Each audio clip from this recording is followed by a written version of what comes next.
नमस्कार, exam selection 360 पर आपका स्वागत है। हम पढ़ने वाले हैं आज के टॉप मोस्ट करंट क्वेश्चन और सारी कुछ जो स्टैटिक घटनाएं हुई हैं उनके बारे में डिस्कस करेंगे। सबसे पहले हम बात करते हैं आज के पहले क्वेश्चन की। बड़ा महत्वपूर्ण क्वेश्चन है, बहुत चर्चा में चल रहे हैं क्योंकि अब जो आने वाले एग्जाम है आपके उनमें गलती होने की संभावना बहुत ही प्रबल होगी। वो कई बार क्या पूछेगा, आपको बहुत जवान पर चढ़े हुए होंगे सभी राज्यों के राज्यपाल और आपसे वो तुरंत पूछेगा कि ये राज्यपाल जो है कौन से राज्य के बने हैं। चलो बात करते हैं। तो हाल ही में ओडिशा राज्य के लिए राज्यपाल पद पर किसे नियुक्त किया गया है? ठीक है, किसे नियुक्त किया गया है? तो ओडिशा के जो राज्यपाल हैं अब डॉक्टर हरिबाबू कंभमपति को क्या किया गया है? राज्यपाल नियुक्त किया गया है। देखो ध्यान ये रखना है कि आपसे अगर कहा जाए तो आप ये कह सकते हैं कि भारत के राज्यों के राज्यपाल, भारत के राज्यों के राज्यपाल के बारे में आपसे एक क्वेश्चन पूछा जा सकता है। क्या एक व्यक्ति एक से अधिक राज्यों का राज्यपाल हो सकता है? तो आपको ध्यान रखना है कि सर सातवें संविधान संशोधन द्वारा यह बात तय की गई थी कि एक व्यक्ति एक से अधिक राज्यों का राज्यपाल हो सकता है। अधिक राज्यों का क्या हो सकता है? राज्यपाल हो सकता है। यह बात आपको ध्यान रखनी है, सातवें संविधान संशोधन के द्वारा। आंसर है डॉक्टर हरिबाबू कंभमपति। कुछ राज्यों के राज्यपाल बदले गए हैं, जरा उनको हम देखते हैं। राष्ट्रपति महोदय की अगर बात करें तो आपको ध्यान रखना है कि भारत के जो राष्ट्रपति हैं वो राष्ट्रपति क्या करते हैं? राज्यपाल की नियुक्ति करते हैं। राज्यपाल की क्या होती है? नियुक्ति होती है। राज्यपाल का कोई भी किसी भी तरह का क्या है? चुनाव नहीं होता। और अगर आपको ध्यान रखना है कि अगर आपसे बात आती है तो दिल्ली और जो पांडिचेरी होता है, दिल्ली और पांडिचेरी में राज्यपाल की जगह यहां पर एक पद है आपका उप राज्यपाल। ठीक है, यहां आप जम्मू एंड कश्मीर भी जोड़ सकते हैं। ठीक है, यहां भी क्या पद होगा आपका? दिल्ली और पांडिचेरी का जो राज्यपाल नहीं होता वो क्या होता है? उपराज्यपाल होता है।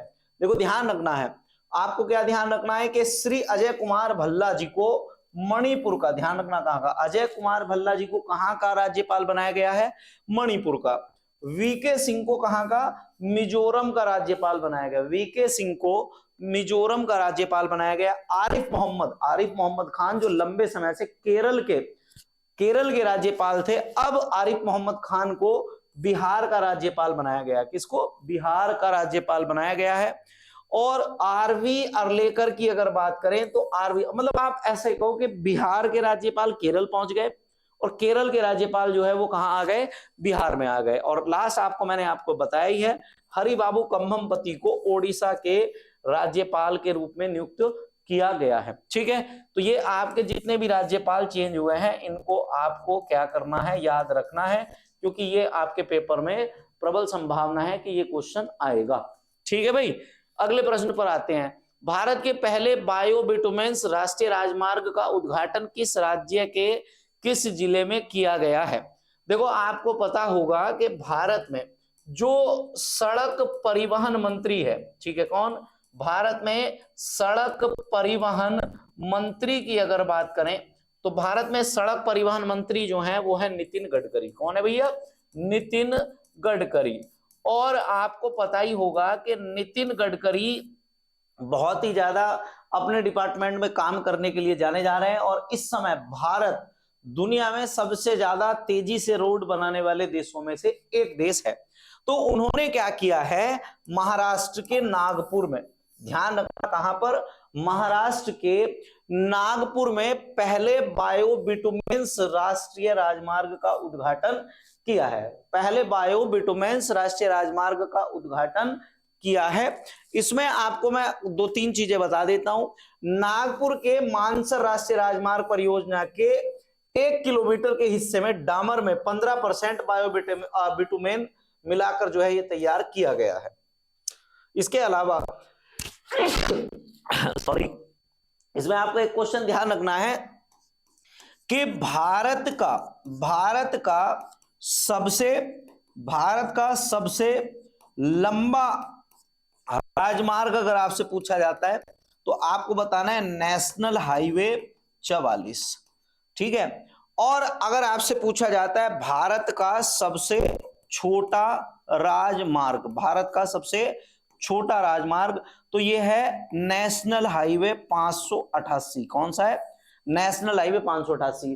पहले जो है वो था नेशनल हाईवे 47A केरल वाला, अब वो चेंज हो चुका है। इसकी लंबाई थी 5.09 किलोमीटर और इसकी लंबाई जो है वो है आपकी 5 किलोमीटर। तो इसमें आपको इस बात को ध्यान रखना है कि जो राजमार्ग, छोटा राजमार्ग है वो नेशनल हाईवे 588 है, वो कितने किलोमीटर का है? 5 किलोमीटर का है, महाराष्ट्र में है। ठीक भाई। भारत का पहला बायोबिटुमेंस राष्ट्रीय राजमार्ग, इसमें जो आप कह सकते हैं एलिमेंट जो मिलाए जा रहे हैं, वो एलिमेंट ऐसे हैं जो पर्यावरण को प्रदूषित नहीं करते हैं, तो इसलिए इसको जो है कहा गया है क्या? इसको कहा गया है बायोबिटुमेंस राष्ट्रीय राजमार्ग। क्लियर है? चलो भाई अगले प्रश्न पर आते हैं। भारत में सुशासन दिवस, भारत में आपको पता होगा कि सुशासन दिवस 25 दिसंबर के दिन जो है मनाया जाता है। भारत में 25 दिसंबर के दिन सुशासन दिवस मनाया जाता है। ये किसकी जयंती के उपलक्ष्य में मनाया जाता है? तो आपको ध्यान होगा ये भारत के कौन रहे हैं? प्रधानमंत्री रहे हैं अटल बिहारी वाजपेयी। अटल बिहारी वाजपेयी, अटल बिहारी वाजपेयी को आपको ध्यान रखना है, ये भारत के प्रधानमंत्री रहे हैं। और इसमें भी आपको एक बात ध्यान रखनी है, सबसे छोटा कार्यकाल, सबसे छोटा कार्यकाल अगर किसी प्रधानमंत्री का रहा है वो अटल बिहारी वाजपेयी का रहा है। कितने दिन? केवल 13 दिन। 13 दिन तक जो है यही एकमात्र जो व्यक्ति थे जो क्या बने हैं? प्रधानमंत्री बने हैं। इसके अलावा यूएन में आपको ध्यान देना है, यूएन में इन्होंने भाषण दिया, वो भी भाषण दिया कौन सी भाषा में? हिंदी भाषा में इन्होंने भाषण दिया। तो यूएन में हिंदी भाषा में भाषण देने वाले ये भारत के पहले व्यक्ति बने थे। ठीक है। अब आपको मैंने बता ही दिया है कि भारत के अटल बिहारी वाजपेयी की जो जयंती है उनके उपलक्ष्य में ये मनाया जाता है और इसका उद्देश्य ये है कि देश में सुशासन, पारदर्शिता, जवाबदेही को क्या करना है? बढ़ावा देना है।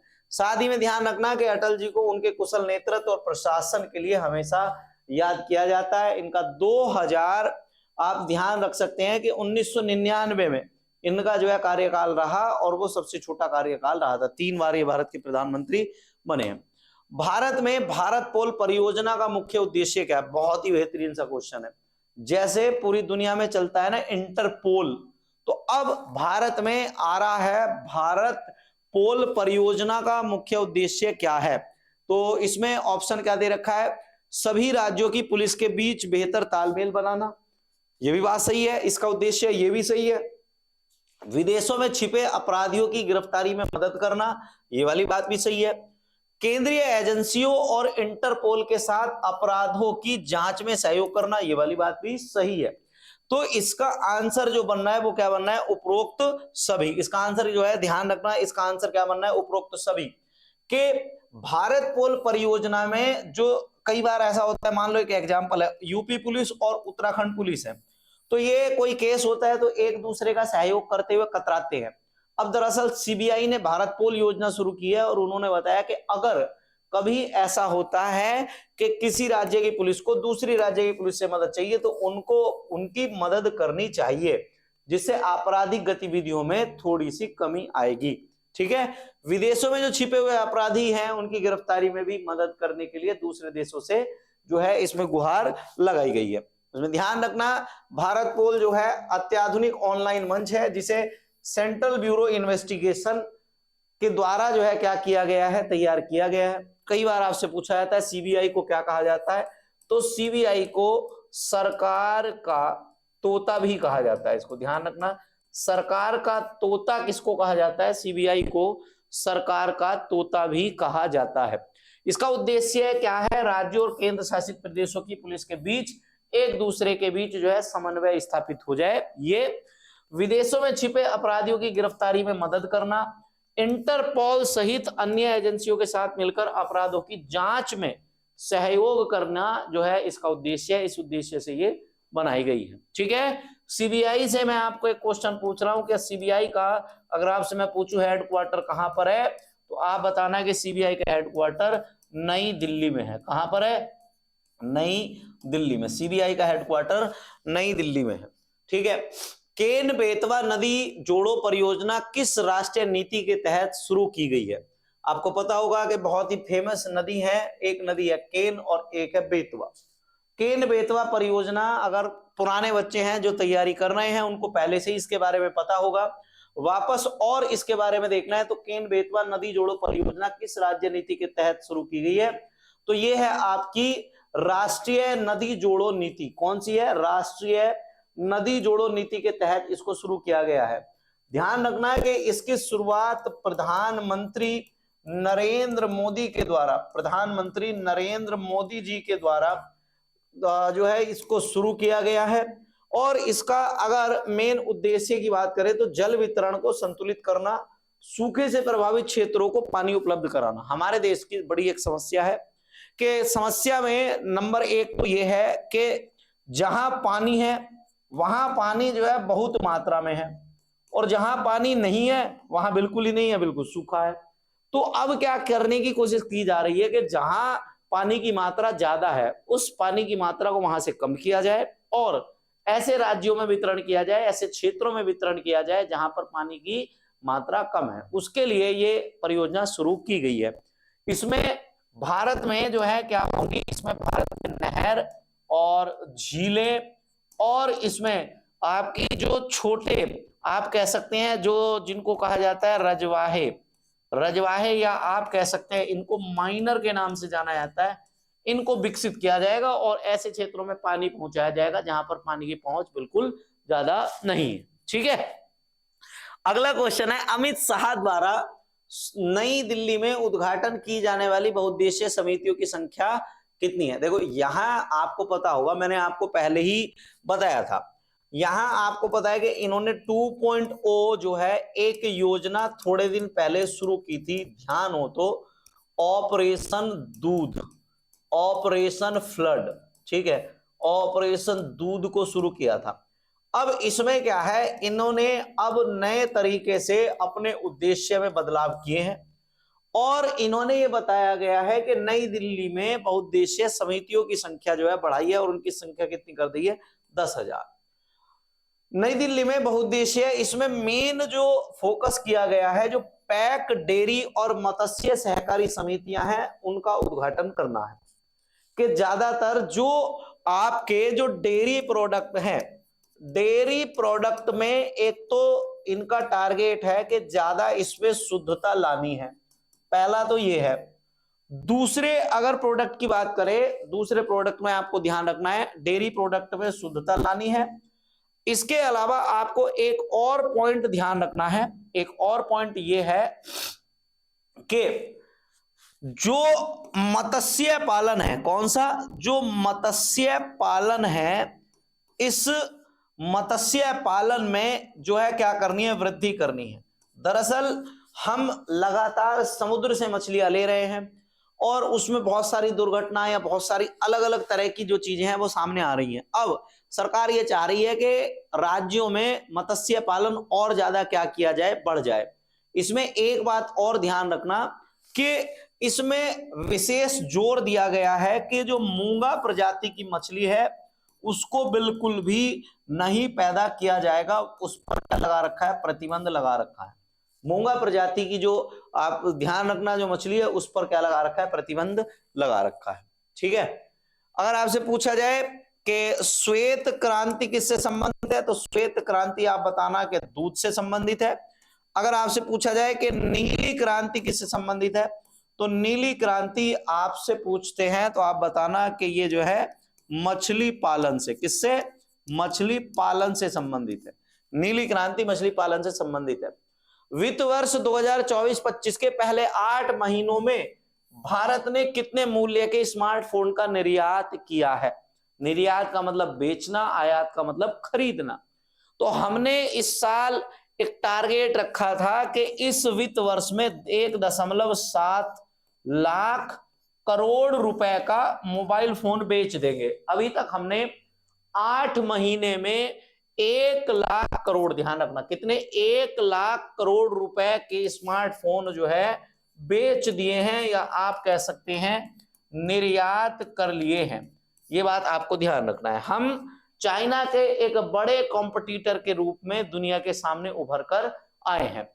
अब इसमें ध्यान रखना कि वित्त वर्ष 2025 के पहले 8 महीनों में हमने 1 लाख करोड़ रुपए का क्या कर लिया, व्यापार कर लिया।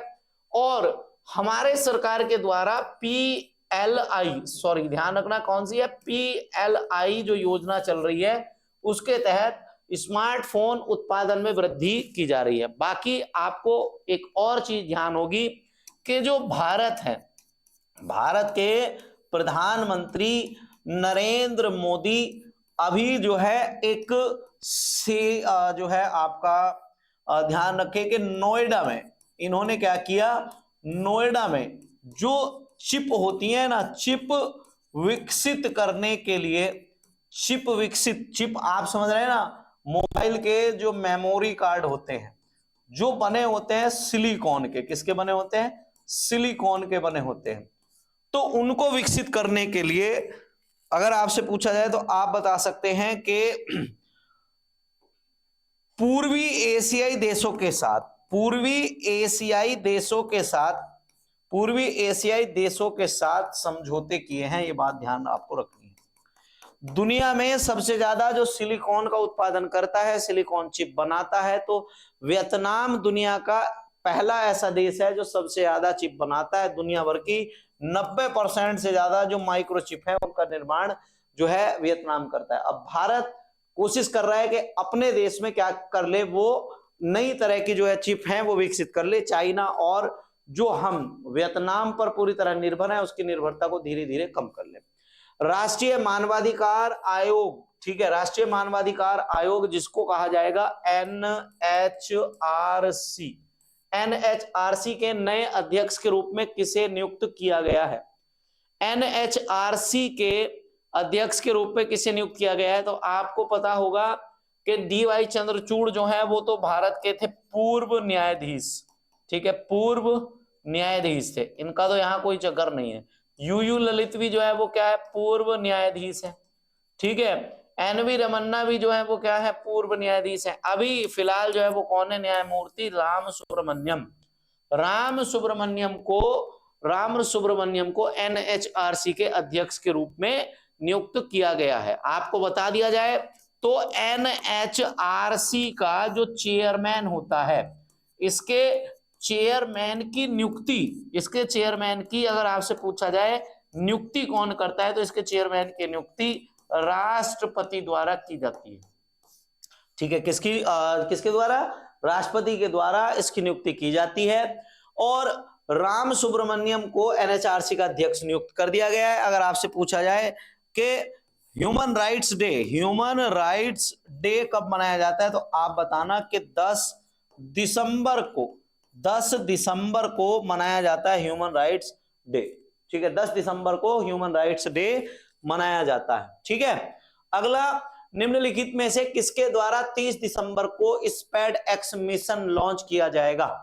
30 दिसंबर को स्पैड एक्स मिशन कौन लॉन्च करेगा, तो आपका जो ISRO, Indian Space Research Organisation, ठीक है, इंडियन स्पेस रिसर्च ऑर्गेनाइजेशन आपका ये क्या करेगा, 30 दिसंबर को अपना स्पीड एक्स मिशन को लॉन्च करेगा। मिशन को श्रीहरिकोटा के सतीश धवन अंतरिक्ष केंद्र से लॉन्च किया जाएगा। कहां से, आपको पता ही है कि श्रीहरिकोटा कहां पर है, आप बता सकते हैं कि सर ये आंध्र प्रदेश में है, यहां से इसको लॉन्च किया जाएगा।